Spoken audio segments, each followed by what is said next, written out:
Lucas, capítulo 16, a partir do versículo 19. Texto bastante conhecido, apesar de nas Bíblias sobre esse texto está escrito parábola do rico e Lázaro.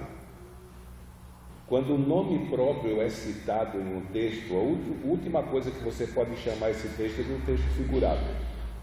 Então, a partir do momento em que existe um personagem real, então nós temos diante de nós a narrativa de um fato conhecido por Jesus Cristo e que ele resolveu tornar claro ou tornar conhecido a fim de aplicar para uma lição proveitosa, né? Então, se fosse o rico e o mendigo, tudo bem, poderíamos chamar de parábola, mas pelo fato de um nome próprio haver sido citado, então Jesus está falando de algo que ele conhecia, de algo que ele sabia, de algo que aconteceu de verdade, e a partir desse ocorrido ele transmite algumas lições para nós acerca do que espera aqueles que passam por essa vida confiando em que de alguma maneira a salvação deles depende de alguma obra, de algum ritual ou de alguma prática religiosa que eles venham a realizar. Então, capítulo 16 de Lucas, versículo 19 está escrito: Ora, havia um homem rico e vestia-se de púrpura e de linho finíssimo, e vivia todos os dias regalada e esplendidamente. Havia também um certo mendigo chamado Lázaro, que jazia cheio de chagas à porta daquele, e desejava alimentar-se com as migalhas que caíam da mesa do rico, e os próprios cães vinham lamber-lhes as chagas. E aconteceu que o mendigo morreu, e foi levado pelos anjos para o seio de Abraão, e morreu também o rico, e foi sepultado. E no inferno ergueu os olhos, estando em tormentos, e viu ao longe Abraão e Lázaro no seu seio, e clamando disse: Pai Abraão, tem misericórdia de mim, e manda a Lázaro que molhe na água a ponta do seu dedo e me refresque a língua, porque estou atormentado nessa chama. Disse, porém, Abraão: Filho, lembra-te de que recebeste os teus bens em tua vida, e Lázaro somente males, e agora este é consolado, e tu atormentado. E além disso, está posto um grande abismo entre nós e vós, de sorte que os que quisessem passar daqui para vós não poderiam, nem tampouco os de lá para cá. E disse ele: Rogo-te, pois, ó pai Abraão, que o mandes à casa do meu pai, pois tenho 5 irmãos, para que lhes dê testemunho, a fim de que não venham também para este lugar de tormento. Disse-lhe Abraão: Tem Moisés e os profetas, ouça-nos. E disse ele: Não, pai Abraão, mas se alguém dentre os mortos fosse ter com eles, arrepender-se-iam. Porém Abraão lhe disse: Se não ouvem a Moisés e aos profetas, tampouco acreditarão, ainda que algum dos mortos ressuscite. Vamos orar. Deus amado, nós queremos colocar mais uma vez a nossa vida diante de Ti, queremos pedir que o Senhor seja conosco, que a Tua palavra, Senhor, venha encontrar o nosso coração como aquele solo bom, aquele solo fértil, Senhor, e que semeada como semente, ela venha brotar, ela venha crescer e ela venha produzir os frutos, Senhor, que vistos hão de redundar em glória para o Teu nome. Por isso eu peço que o Senhor seja com a minha vida, seja com a vida dos Teus filhos e filhas que aqui se encontram, que o Teu Santo Espírito esteja iluminando o nosso entendimento, a fim de compreendermos o caminho dessa tão grande salvação que o Senhor proporcionou e que o Senhor estabeleceu para que pecadores como nós possam ter esperança de vida e de vida eterna. Por isso, nós pedimos ao Senhor que venha ser conosco, Senhor, e venha nos alcançar nessa noite, venha ser conosco, venha nos abençoar. Nós assim te pedimos, em nome de Jesus. Amém.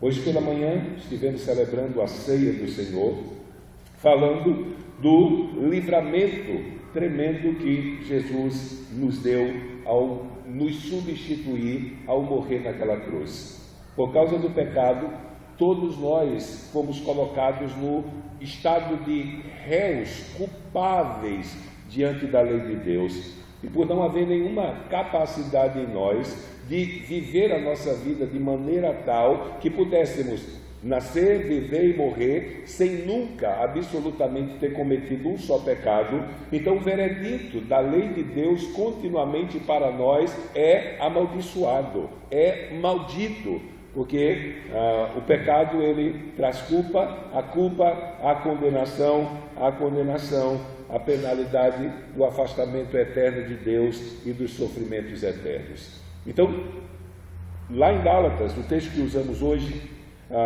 3:10, está escrito que Cristo, 3:13, ele vai dizer que Cristo nos resgatou da maldição da lei, fazendo-se maldição em nosso lugar, já que nenhum de nós poderia alcançar a salvação proposta por Deus por qualquer obra que nós fizéssemos. O Filho de Deus veio a esse mundo, ele nos substitui diante da lei de Deus e recebe sobre ele o castigo que nós merecíamos, e agora, com a lei de Deus satisfeita, por um ato de fé, nós encontramos a vida eterna. Então, todo aquele que de alguma maneira alimenta no seu coração e na sua mente a ideia de que algum ato de bondade ou alguma prática feita para benefício de outrem vai cooperar para a sua salvação, infelizmente essa pessoa está caminhando para a perdição. E se ela não encontrar Cristo, e se ela não foi iluminada para compreender a obra de Cristo e receber essa obra como uma prova de amor de Deus para a sua própria vida, ela vai nascer, vai viver, vai morrer, e no final da sua jornada ela vai receber o justo castigo que a sua vida devotada para o pecado vai trazer para com ela. E aí, quando nós falamos nessa realidade de que todo aquele que não crê em Cristo, a ponto dessa fé gerar convicção no seu coração acerca da sua salvação somente e por causa do que Cristo fez, então, infelizmente, essa pessoa, ela ainda está debaixo da maldição de Deus, e se não crê em Jesus Cristo no curso da história, depois da sua morte, depois do juízo, a maldição de Deus virá definitivamente sobre ela. Então, quando nós pensamos nessa experiência do maldito, nós levamos em consideração algumas coisas. Primeiro, a consequência de viver afastado e sem comunhão com Deus eterno. Só que, se fosse só isso, talvez as pessoas dissessem: mas isso não é uma coisa tão ruim assim. Só vai ser isso. Só que acompanhado do banimento da comunhão com Deus, vão haver sofrimentos intensos, que não durarão por um dia, por 2 dias, por 10 dias, por um mês, 1 ano, 10 anos, 100 anos, 1000. Aquele que passar por essa vida sem reconhecer na obra de Jesus Cristo a prova do amor de Deus, através do qual a vida do pecador pode ser salvo pela fé, infelizmente, ele perderá a sua vida, e ele perderá a sua vida eternamente. Então, que é básico, é o afastamento da comunhão com Deus. Ele não vai encontrar com um Deus Pai amoroso, gracioso, misericordioso depois que morrer. Se ele morreu sem crer em Jesus Cristo, a ponto dessa fé gerar convicção de que a obra de Cristo foi poderosa, eficaz e suficiente para salvá-lo, ele vai encontrar-se do outro lado com Deus irado, que vai derramar toda a sua ira sobre ele, em tormentos, em sofrimentos, em agonias e em ranger de dente. Às vezes, quando tocamos nesse assunto, alguém diz: pastor, o senhor virou pregador terrorista? Não. Mas, infelizmente, uma das doutrinas mais importantes das Escrituras, que é a doutrina do castigo retributivo de Deus para com os pecadores, tem sido removida. E aí, quando as pessoas pensam em Jesus Cristo, pensam no Jesus Cristo que é um empresário de uma empresa de serviços espirituais que concede às pessoas aquilo que elas sonham, desejam, precisam aqui nessa vida, aqui nesse mundo e durante o tempo que a sua existência durar. Só que Jesus Cristo, o tempo todo no Evangelho, ele deixou claro que o propósito da sua vinda a esse mundo foi para salvar pecadores. A questão é, salvar os pecadores do quê? E é aqui que entra esse discurso de Jesus Cristo, escrito por Lucas, acerca dessa experiência do rico e de Lázaro, o mendigo, após a sua morte. Agora, falar sobre o inferno traz algumas implicações para nós hoje. Falar sobre o que vai acontecer com uma pessoa que passar dessa vida para o porvir sem crer em Jesus Cristo não é uma doutrina muito aceitável, né? O que é que dá certo hoje? O que é que dá audiência hoje? O que é que dá lucro hoje? É pregação de autoajuda, que diz para o cara: você é o cara, você consegue, você vai se transformar quase no super-homem, e você tem que olhar no espelho e dizer que você é quase Deus. Tem uns loucos aí que mandam você dizer na frente do espelho que você é Deus. Mas ninguém gosta de ser confrontado com a sua fragilidade, com a sua fraqueza, com a sua imperfeição, com a sua maldade. E é aí que o Evangelho entra, porque é necessário que essa fraqueza, essa maldade, essa deficiência, essa inabilidade seja reconhecida pelo pecador, para que a obra de Jesus Cristo realizada na cruz do Calvário ganhe sentido. Por isso que é importante falar com isso, porque o destino das pessoas está caminhando para dois fins. Ou eles vão habitar em comunhão com Deus eternamente, ou eles vão viver eternamente afastados da comunhão com Deus, sofrendo muito. E Jesus Cristo, Ele veio a esse mundo para que os seres humanos não precisem sofrer eternamente. Não precisam. Vez por outra nós estamos pregando para alguém e ele tem aquela concepção moderna do Deus Lulinha, paz e amor, que Deus ama tanto que Ele não vai mandar ninguém para o inferno. E aí a gente prega o Evangelho para a pessoa e estimula ela a entregar sua vida a Jesus Cristo, e ela faz: não preciso disso. E aí nós temos que dizer para ela que na verdade Deus não vai mandar ninguém para o inferno. Ela é uma das candidatas que está querendo ir para lá voluntariamente por sua própria decisão. Porque já que ela rejeitou o socorro de Deus, então o destino dela será esse. Então falar sobre inferno hoje, falar sobre castigo, principalmente usando o nome de Deus, faz com que as pessoas simplesmente elas não aceitem. Sabe o que Paulo diz no comichão do ouvido com relação a essa doutrina? Uma doutrina que dá comichão nos ouvidos das pessoas é a doutrina do inferno. Mas Cristo, Ele morreu naquela cruz para nos libertar desse fim. Ele morreu naquela cruz para que nós não fôssemos alvos na prática dessa maldição. Porque aqueles que não são salvos por Jesus Cristo, é para esse destino que eles vão. Então falar sobre isso não interessa para a comunidade da nossa era. As pessoas estão mais preocupadas com outras coisas. As aspirações delas são outras. Dificilmente você vê alguém por aí suspirando no meio da rua e você pergunta: o que está acontecendo? Ela vai dizer: eu estou pensando no céu e na vinda de Jesus Cristo. No mínimo, ela passou numa loja e tinha uma promoção, ela está sem dinheiro, Jesus faz a provisão. E se for um homem, passou na frente de uma loja do carro, apareceu um novo lançamento: Deus, se eu pudesse, abre as portas.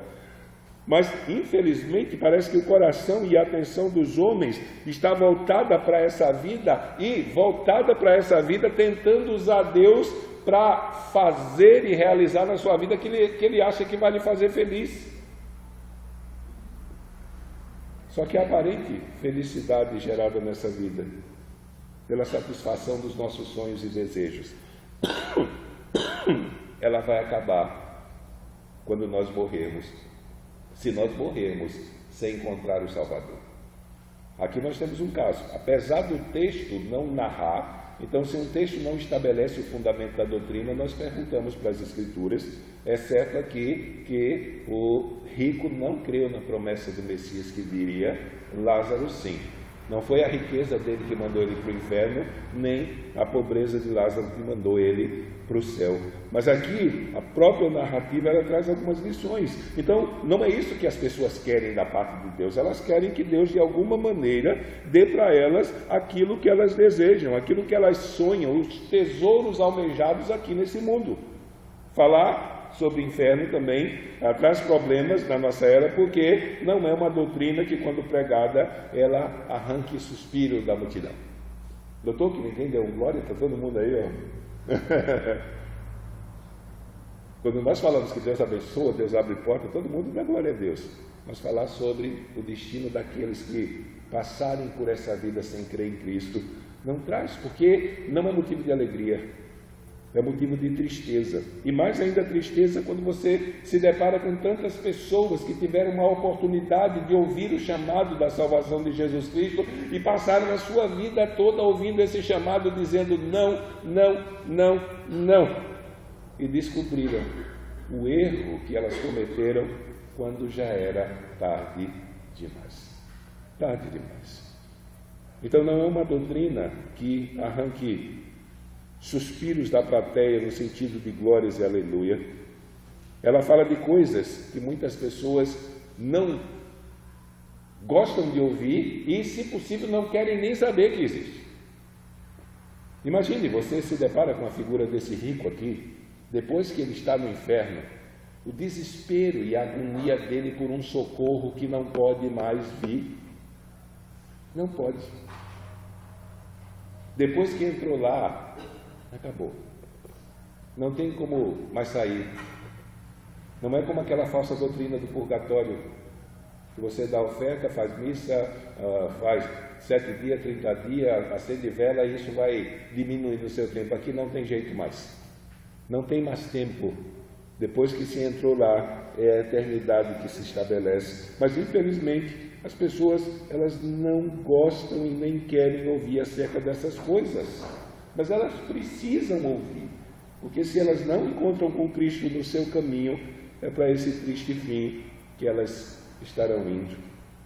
Outra coisa que nós vemos quando falamos da doutrina do inferno, e a dificuldade que encontramos é por causa das ideias erradas existentes. Normalmente as pessoas ou negam a realidade do inferno ou dizem que o inferno é outra coisa, né? O que me chama a atenção é que na mente das pessoas o inferno ele está relacionado a sofrimento, e muito. Elas podem até dizer que o inferno é aqui, mas não porque elas estão tendo uma vida boa, mas porque elas estão passando uma tribulação.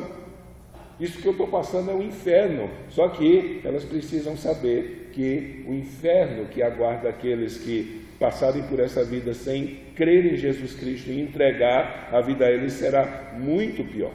Muito pior, muito pior. Cristo morreu para nos libertar do inferno. Então, nesse sentido, eu me lembro até, eu acho que foi uma amiga de Ana, né? Que estava falando sobre isso, ela foi tocar e que dissesse: Cristo morreu na cruz para nos livrar de quê? Imagine, o Filho de Deus veio a esse mundo e morreu naquela cruz para salvar pecadores. Salvar pecadores de quê? Ou do quê?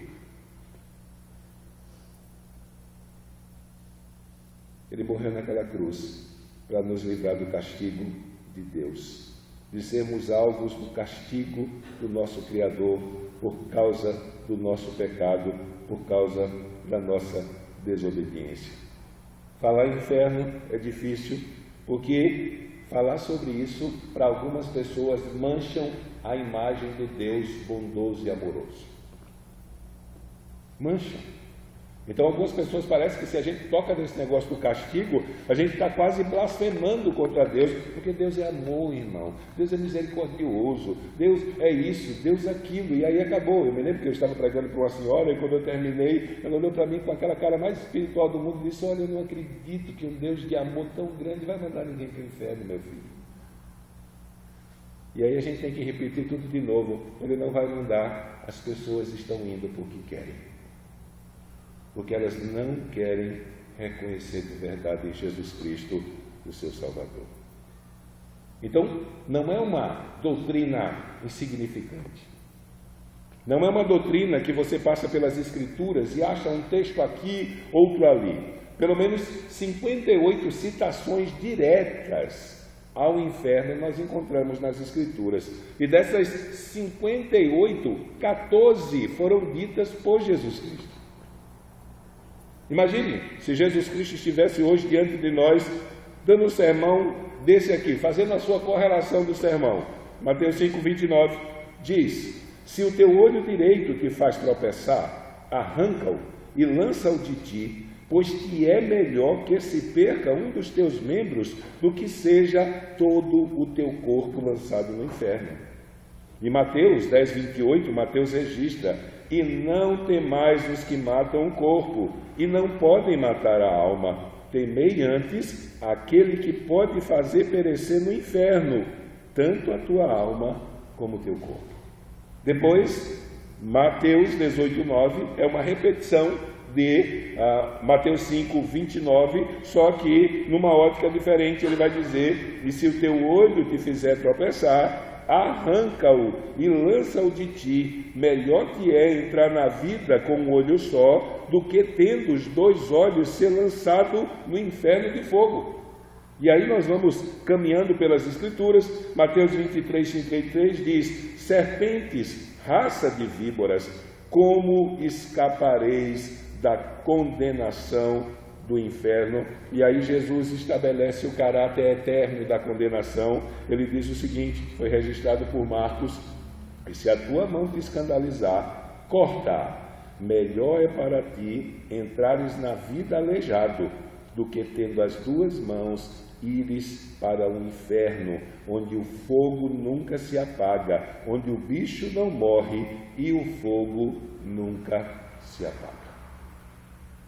É uma doutrina que não é fácil de digerir, mas é uma doutrina que tem um grau de importância muito grande. O próprio Senhor Jesus Cristo, quando esteve aqui nesse mundo pregando o Evangelho e realizando essa obra salvadora, ele se preocupou em deixar claro para as pessoas o perigo que elas estavam correndo ao negligenciarem o exercício da sua fé nele, ao deixarem de lado da sua vida a preocupação com aquilo que as Escrituras Sagradas ensinam acerca da salvação. Se quisermos saber como manter comunhão com Deus, como ficar livre dos nossos pecados, da culpa e do castigo, é na Escritura Sagrada que nós vamos encontrar tudo aquilo que nós precisamos para fortalecer a nossa fé, fundamentar a nossa fé, a fim de que a nossa vida seja cheia de esperança. No livro de Teologia Sistemática de Luiz Berkoff, ele faz citação de 2 confissões de fé. Ele faz uma citação da Confissão de Fé de Westminster acerca do castigo e do inferno, e ele também faz uma citação da Confissão Helvética. E na Confissão de Fé de Westminster está escrito o seguinte: os ímpios, e aqui ímpios é sinônimo daqueles que passaram por essa vida e morreram sem crer em Jesus Cristo como seu Salvador, a ponto dessa fé gerar certeza plena e trazer paz ao seu coração. Por que nós dizemos isso? Porque o normal é a gente chegar, se tivesse uma multidão passando ali pela frente, gente, vamos ali e pergunte para as pessoas se elas creem em Jesus Cristo. Eu acredito que 90% ia dizer eu creio. Depois você pergunta a ela: e aí, se você morrer, você vai para o céu? E ela vai dizer para você: não, ninguém pode saber para onde vai, mas ele crê em Jesus Cristo. Então esse tipo de fé em Jesus Cristo, porque ele foi apresentado num discurso religioso, contando a história da sua vida, sem que isso trouxesse convicção para nós, então esse tipo de fé não salva mesmo. Então muita gente que confessa ter fé em Jesus Cristo, ao final da sua jornada, vai morrer pensando que vai para o céu e vai ter a triste surpresa de cair dentro do inferno, porque não creu de verdade em Jesus Cristo, não creu numa salvação que está fundamentada na graça de Deus. Então ele vai dizer: os ímpios, após a morte, são lançados no inferno, onde ficarão em tormentos e em trevas espessas, reservados para o grande dia do juízo final. Além desses 2 lugares, céu e inferno, destinado às almas separadas de seus respectivos corpos, as Escrituras não reconhecem nenhum outro. Graças a Deus, antes de sair, o Papa Bento XVI corrigiu um erro histórico. Ele acabou com a doutrina, acabou com o limbo. Aquele espaço entre o céu e o inferno, onde aqueles que morriam sem se batizar ficavam vagando. Mas agora ou vai para o céu ou vai para o inferno. Não existe outro tipo de correção. Infelizmente, o caminho das obras não pode levar ninguém para lá. Mas aqui não existe outro caminho.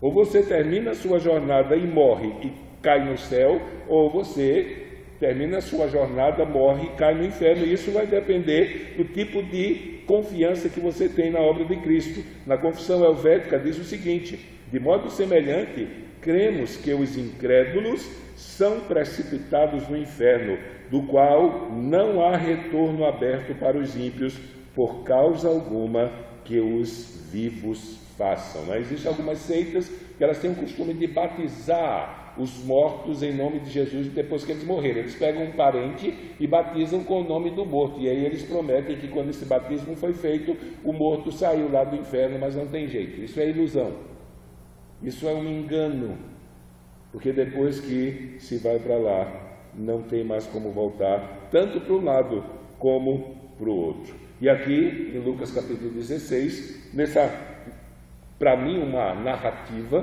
para alguns uma parábola, só que o fato de, volto a dizer, haver um nome próprio aqui, não se enquadra num texto figurado. O inferno é apresentado da seguinte maneira. Então, sempre que vamos pensar em como será o inferno, esse texto é o texto mais usado para tentar explicar o que aguarda aqueles que morrerem sem Cristo. Lembrando que o inferno é o lugar do estado intermediário, não é o do castigo final. O do castigo final é aquele lago de fogo que está lá em Apocalipse. E no Apocalipse diz que o Hades e o inferno, a morte e o inferno serão lançados lá também. Quando o juízo final for estabelecido de forma definitiva, então cessarão, o inferno será esvaziado e aqueles que estão lá serão lançados definitivamente no lago de fogo. Mas como o inferno é apresentado aqui? Ele é apresentado como lugar de tormento, como lugar de sofrimento, versículo 23, 24, 25 e 28. Ele vai dizer: e no inferno ergueu os olhos e estando em tormentos. E depois ele vai dizer no 24, e clamando disse: para Abraão, tem misericórdia de mim e manda Lázaro que me molhe na água a ponta do seu dedo e me refresque a língua, porque eu estou atormentado nessa chama. Versículo 25 diz: disse porém Abraão: filho, lembra-te de que recebestes os teus bens em tua vida e Lázaro somente males, e agora este é consolado e tu atormentado. No verso 28 ele diz: pois tenho 5 irmãos, para que lhe dê testemunho, a fim de que não venham também parar nesse lugar de tormento. O inferno é um lugar de sofrimento. Os estudiosos, eles ainda não entraram num acordo no sentido ou na intensidade ou na forma do tormento. Principalmente porque aqueles que estão lá agora estão sem um corpo físico. Então a palavra, ela também engloba essa questão da sensação e de agonias internas, de desespero que atormentam a vida de um ser humano. Mas não é um lugar de passeio, não é um lugar de lazer, não é um lugar de descanso.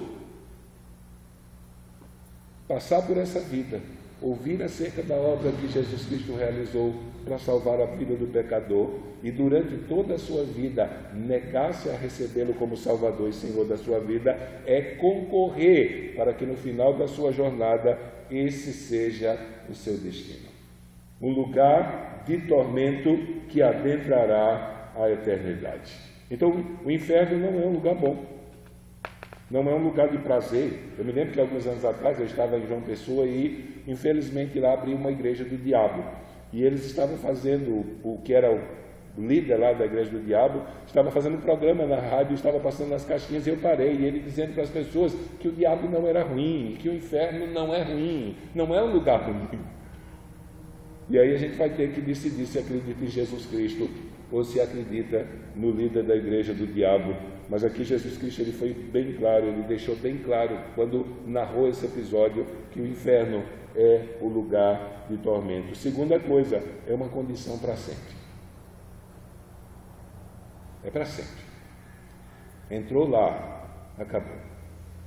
Ele vai dizer no versículo 26, e além disso está posto um grande abismo entre nós e vós, de sorte que os que quisessem passar daqui para vós não poderiam, e nem tampouco os de lá passar para cá, não é?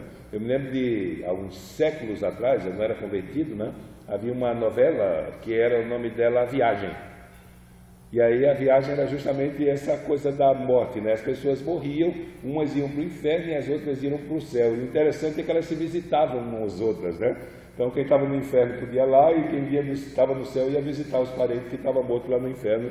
Então não existe esse tipo de possibilidade. É uma condição descrita como definitiva, é uma condição descrita como para sempre. Depois que se chega lá, não existe mais nenhuma solução que possa mudar esse quadro. Terceira coisa que nós vemos nesse texto que lemos é que está lá, quem está lá está cônscio da sua situação e está experimentando os tormentos já. Nós dizemos isso porque existe umas doutrinas, ou uma doutrina que ela é pregada por uma série de seitas, até algumas seitas que são atribuídas a ela a condição de evangélicos, que é a doutrina do sono da alma, não é? As pessoas dizem que quando você morre, então você fica dormindo até o dia do juízo. E aí, se tiver que acontecer alguma coisa ruim com você, só depois que você acordar, quando Cristo voltar. Não é isso que Lucas ensina aqui, não é isso que a palavra de Deus ensina aqui. A pessoa, ela vai estar cônscia, ela vai estar presenciando e experimentando tudo aquilo, essa condição miserável. Versículo 24 vai dizer: e clamando disse para Abraão, tem misericórdia de mim, manda Lázaro que molhe na água a ponta do seu dedo e me refresque a língua, porque eu estou atormentado nessa chama. Eu estou atormentado. Ele está consciente, ele não está sedado ou de alguma maneira no estado de sono, mas ele está experimentando e ele vai experimentar. Quarta coisa, é um lugar que se sente dor. E aí é justamente nesse ato da dor, pelo fato dos que estão lá ainda estão sem um corpo, que os escritores eles não conseguem definir a intensidade da dor, mas uma coisa deixa claro aqui, é um lugar onde vai se sentir dor e é um lugar onde tem fogo. É um lugar onde há fogo. É um lugar onde se tem tormento, é um lugar onde se sente dor. E eu acho interessante, nas citações de Jesus Cristo, ele sempre termina a citação falando do corpo. Imagine, vocês não devem temer aqueles que podem matar o corpo e não podem matar a alma de vocês. Antes, vocês devem temer aqueles que têm poder tanto para mandar a alma como o corpo de vocês para o inferno. É por isso que existem aquelas teorias do inferno ser um lugar físico.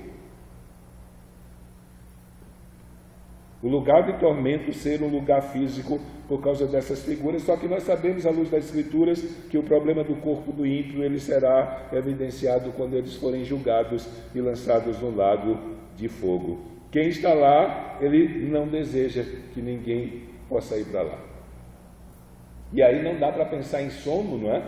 Porque o rico está lá e ele clama pelos seus irmãos que estão vivos aqui.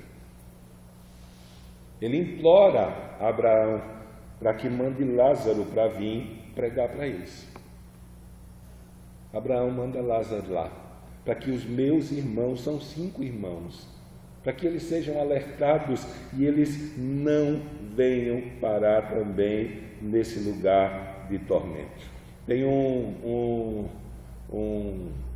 pregador da área de missões, eu não sei se é o Edson Queiroz, ou o Oswald Smith, mas ele tem um sermão que é o clamor do inferno. Enquanto aqueles que estão no inferno estão clamando para que Deus faça alguma coisa para salvar os que estão vivos, para não parar lá, os que estão lá no céu estão pedindo para Deus vir aqui passar e detonar todo mundo. Porque para os que estão nos céus, a santificação está completa. E eles veem o pecado como Deus vê. Para os que estão no inferno, não. eles reconhecem que estão lá por causa do seu pecado, mas ele pede para que alguma coisa seja feita para salvar os seus de passar por esse triste fim. Então quem está lá não deseja que ninguém mais possa ir para lá. É um lugar terrível, é um lugar de sofrimento, é um lugar de dor, é um lugar de tormento, é um lugar de fogo. Sétimo, quem morrer sem Cristo irá imediatamente para lá. O rico não ficou dormindo na sepultura. Então é uma passagem direta. Da mesma maneira que aqueles que morrem crendo em Jesus Cristo, eles fecham os seus olhos para essa realidade e quando abrem os seus olhos estão no paraíso, diante do seu Salvador, é imediato. Da mesma maneira, aqueles que morrem sem Cristo, eles fecham os olhos para essa realidade e acordam no lugar de tormento. E deve ser terrível mesmo. Conhecemos vários casos de pessoas que morreram e logo depois que foi pregado para eles, e eles, um pouco depois de que foi pregado para eles, eles negaram-se a entregar a vida a Jesus Cristo. Alguns anos atrás teve um acidente aqui na região, infelizmente morreram 3 pessoas no acidente, e na semana seguinte um irmão daqui de Sombrio, ele estava contando, que enquanto eles estavam abastecendo no posto para ir para uma festa que tinha, eles morreram de acidente quando voltaram de madrugada da festa. Ele pregou para eles no posto enquanto eles estavam abastecendo e eles se negaram a reconhecer Jesus Cristo como seu Salvador. Então é complicado. Eles achavam que tinham controle da sua vida, eles achavam que tinha a chave do tempo de vida que eles iriam viver aqui, só que a morte estava na esquina, a morte estava bem próximo para alcançá-los, e a única coisa que pode nos livrar da morte é a fé em Jesus Cristo. Então morreu sem Cristo, vai imediatamente para lá. Não vai experimentar o sofrimento completo, porque o corpo ainda não foi ressuscitado. Ele vai experimentar de forma completa o sofrimento quando for lançado no lago de fogo. E aqui nós temos um problema que as pessoas não enxergam, porque a ideia do texto aqui, pelo menos da parte do rico, é se os seus irmãos conseguissem ver uma alma penada, eles se converteriam. Se eles virem uma pessoa voltar dos mortos, eles vão se converter. Só que não é esse o plano que Deus estabeleceu para salvar pecadores. Não foi fazer desfilar pessoas que já morreram em a sua alma e espírito para as pessoas se atemorizarem e irem para o inferno. Então, o rico desesperado diz, manda Lázaro lá, porque se eles verem alguma pessoa que morreu, eles vão se converter. E aí Abraão diz para eles, eles têm Moisés e os profetas. Se fosse hoje, com certeza estaria escrito aqui, eles têm um evangelho, que creiam nele. Paulo, em Romanos capítulo 1,16, ele vai dizer, não me envergonhe do evangelho, porque é o poder de Deus para a salvação de todo aquele que crê.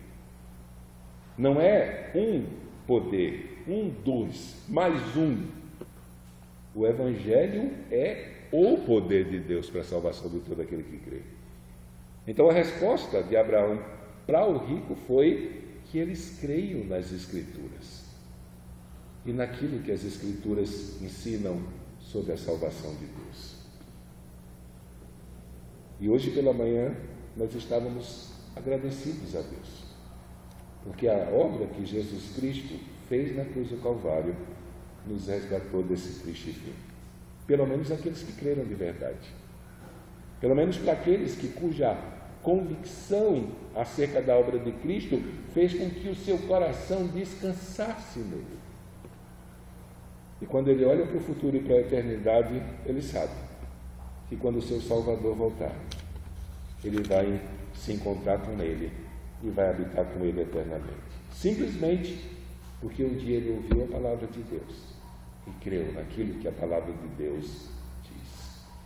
Eu estava comentando com os irmãos hoje de manhã, hoje vai ter o primeiro culto, não é? Naquela igreja lá do Texas que sofreu o atentado, morreram 26 pessoas, 8 da mesma família, inclusive a filha do pastor, 14 anos, e hoje será o primeiro culto depois do atentado. Eles abriram convites, para que as pessoas dissessem que iam, e eles tiveram que mudar de lugar porque mais de 500 pessoas assinaram que estariam no culto hoje à noite. Mas uma coisa que me chamou a atenção foi uma pergunta que um evangélico fez na internet. E a pergunta era: o que nós vamos dizer para um ateu quando ele nos perguntar por que Deus permitiu uma coisa dessa? O que é que a gente vai dizer para um ateu quando ele olhar e dizer: olha, que Deus é esse que permitiu que uma pessoa armada fosse lá na hora de um culto prestado a ele e simplesmente matasse 26 pessoas e ferisse 20? E aí eu escrevi embaixo, eu diria para esse ateu que as 26 pessoas que partiram estão no paraíso com o Salvador delas. Elas creram nele. Elas creram. Jesus morreu para isso também, para nos preparar para o fim da jornada, que pode acontecer no início da caminhada, aos 10 anos, aos 20, aos 50, aos 70, aos 100, mas uma coisa é certa: vai chegar o dia em que a morte estará diante de nós, e se cremos em Jesus Cristo, ela não nos trará medo, porque nós não vamos fechar os olhos e abri-los no inferno. Nós vamos fechar os olhos e abri-los no paraíso diante do nosso Salvador. Foi por isso que Paulo disse que morrer é lucro. Foi por isso que Paulo escreveu aos Tessalonicenses que quando morria um crente eles ficavam desesperados, como se a vida e o mundo tivessem acabado. Ele disse: não, isso é para quem não tem esperança. O irmãozinho está partindo, mas ele diz: o mesmo Espírito que ressuscitou Jesus, ele vai ressuscitar, vai vivificar, ele vai trazê-lo de volta. Não se preocupe, não é o fim, não é um adeus, é um até logo, é um até daqui a pouco. Para aqueles que estão em Cristo, vai chegar a hora que todo mundo será reunido de vez na presença de Deus, e não vai haver mais dor, nem sofrimento, nem morte, nem angústia, mas paz e alegria para toda a eternidade. Essa é a grande mensagem do Evangelho.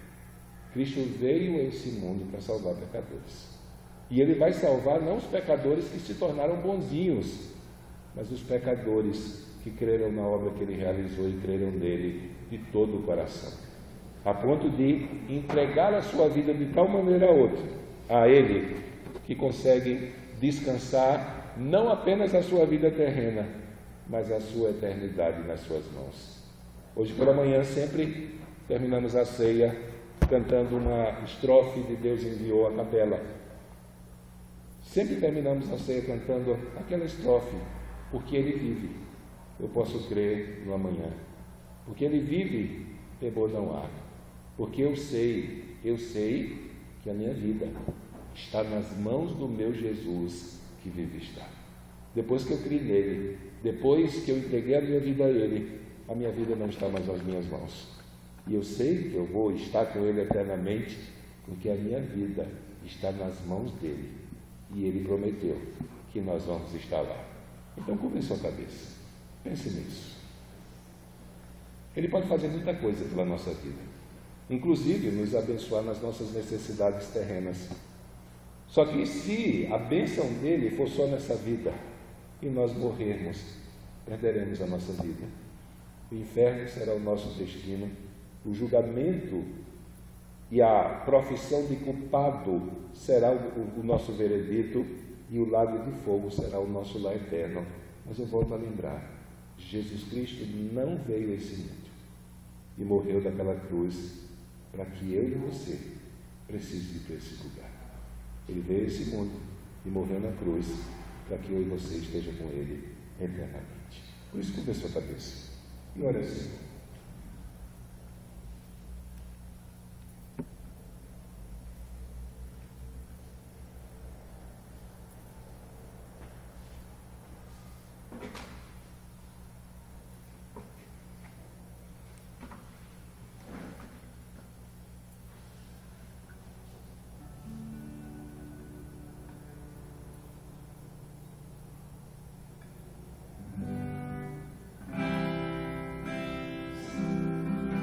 usando esse mundo. Pense nisso. Cristo morreu naquela cruz, para que você tenha certeza de vida eterna.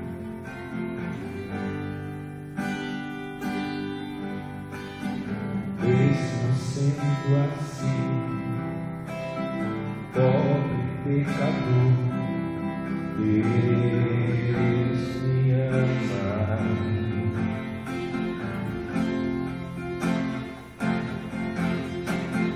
Mesmo sendo falho, mesmo sem merecer, Deus me ama. Se eu estou fraco, se eu estou forte, se eu estou de pé, se eu estou forte, se eu estou de pé, Deus me ama. Se eu estou fraco, se eu estou caído, se eu estou fraco, se eu estou caído, Ele não deixa de me amar. Sem o seu amor, sem o seu perdão, sem o seu amor, sem o seu perdão, o que seria de mim? Deus me amou tanto, Deus me amou tanto, que entregou seu Filho para morrer em meu lugar. Aleluia! Deus me ama e seu amor é tão grande e incondicional. Deus me ama e Ele está sempre de braços abertos para mim. Sem o seu amor, sem o seu perdão, sem o seu amor, sem o seu perdão, o que seria de mim? Deus me amou tanto, Deus me amou tanto, e entregou seu Filho para morrer em meu lugar. Aleluia. Muito obrigado, Senhor, porque o nosso destino não seria bom se o Senhor não tivesse nos encontrado no mundo. Nosso destino não seria bom se pelo Teu Espírito nós não fôssemos iluminados, Senhor, e pelo Teu Espírito nós não fôssemos conduzidos à frente. Éramos tão maus, Senhor, que se dependesse de nós, escolheríamos a perdição, Senhor. Escolheríamos, Senhor, a eternidade longe de Ti, mas o Senhor foi misericordioso para conosco. O Senhor fez com que a Tua palavra chegasse aos nossos ouvidos. O Teu Santo Espírito abriu os nossos olhos para enxergarmos na cruz a solução do Senhor para a nossa vida. Pelo mesmo Espírito, Senhor, o Senhor nos fortaleceu a ponto de não encontrarmos outra decisão a não ser crer em Jesus Cristo e entregar totalmente a nossa vida ao Seu dispor. Por isso, nessa noite, pedimos que cada um de nós que estamos aqui, que essas verdades, Senhor, ó Deus, fiquem firmes em nosso coração, em nosso entendimento, e que nós possamos anunciá-las, Senhor, ó Deus, aqueles que estão caminhando por essa vida, Senhor, como ovelhas sem pastor, Senhor, aqueles que estão caminhando, Senhor, por essa vida sem uma fé em Jesus Cristo, que possa ter gerado no seu coração a certeza de vida e de vida eterna.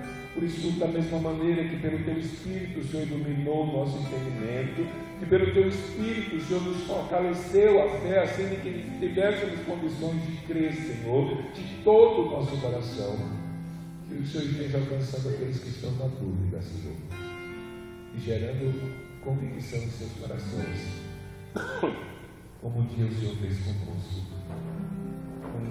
Um dia o Senhor fez com cada um de nós que estamos aqui e cremos de todo o coração que Teu Filho é o Salvador do mundo e Teu Filho é o Salvador da nossa vida. Por isso, que o Senhor seja com cada um de nós e o Teu Santo Espírito opere firme e ilumine cada dia mais, Senhor, e que também a Tua mão poderosa seja com a nossa vida durante essa semana, e que nós venhamos